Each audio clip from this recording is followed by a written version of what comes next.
Morning guys. Samahan nyo ako. Set up tayo ng ng Pico Aquarium or Pico Tank dito sa laboratory. Sa laboratory ko. Para pagka wala namang ginagawa, medyo boring, meron ako nakakalikot. Ang gagawin nga pala natin dito, marine tank or reef tank. Saltwater ang ating ilalagay guys. So nagdala na ako rito ng isang pirasong live rocks galing dun sa tank ko sa bahay, sa reef tank ko sa bahay. Meron na rin akong marine salt, refractometer. Nagdala na rin ako ng old na na tubig galing sa tank ko para mas mabilis siyang set up. Gagamitin natin tong saltwater pagka kulang or pag mag-replenish tayo ng tubig. Okay guys, unahin na natin ilagay yung yung live rocks. Medyo may pa to isang piraso lang, medyo may mga lumot pa siya, may algae. Saka ako nalilinisan pag kasi maraming bacteria dyan na na beneficial para sa gagawin natin.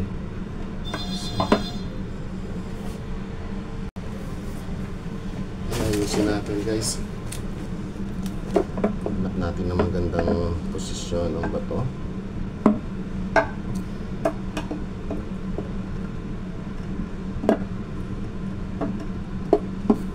Mas maganda yung Ganyan na lang muna. Okay.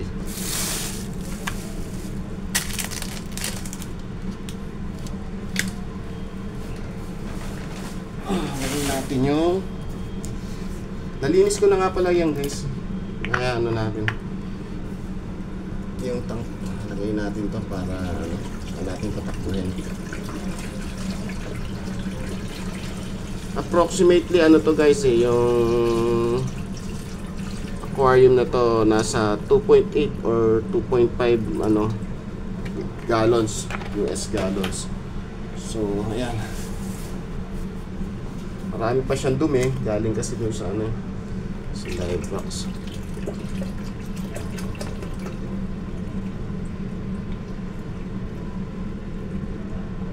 So pag hindi to kasya, dagdagan na lang natin dun sa level na kailangan, pero okay na rin konting-konti na lang.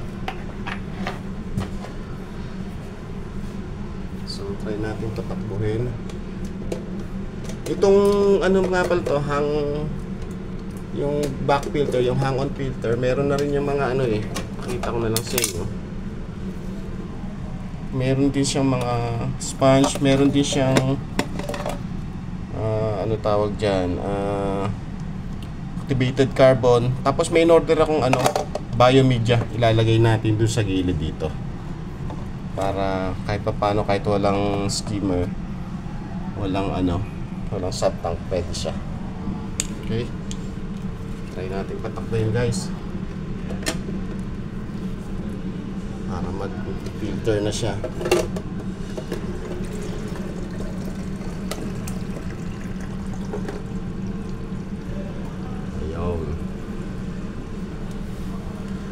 Ayun guys, okay.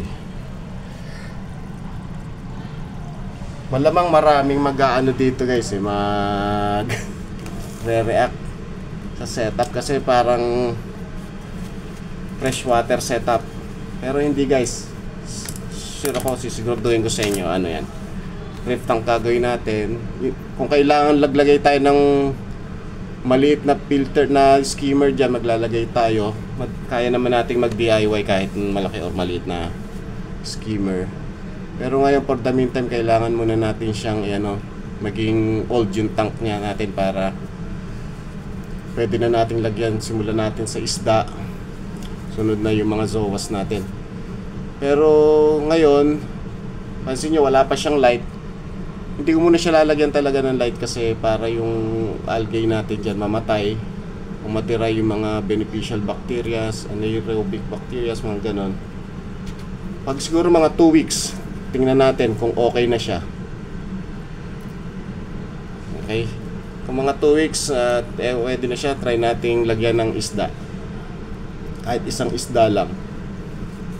Hindi ko lang alam kung sinong isda balagay. Si mga lamang si Nemo or clownfish ang ilalagay natin dyan. Ngayon tignan ko pala muna kung tama pa yung ano natin. Sukatin, tignan ko muna kung tama yung ano pala, yung alat.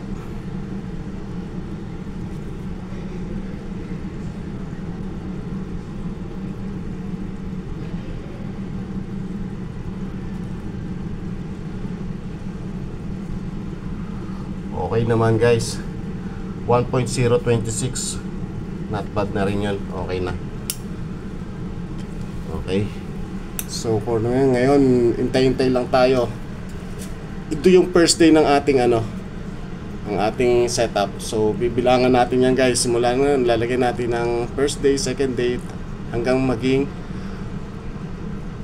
fully operational reef tank siya, or may mga nabubuhay na siyang softies lang naman plano ko guys. Hindi ko masyadong ano yung mga LPS or SPS. Softies lang tayo, mga SOAS, para hindi naman masyadong komplikadong alagaan. Okay guys, see you next vlog sa day 2 natin. Please like, share, and subscribe na lang po. Thanks. See you tomorrow. Bye bye.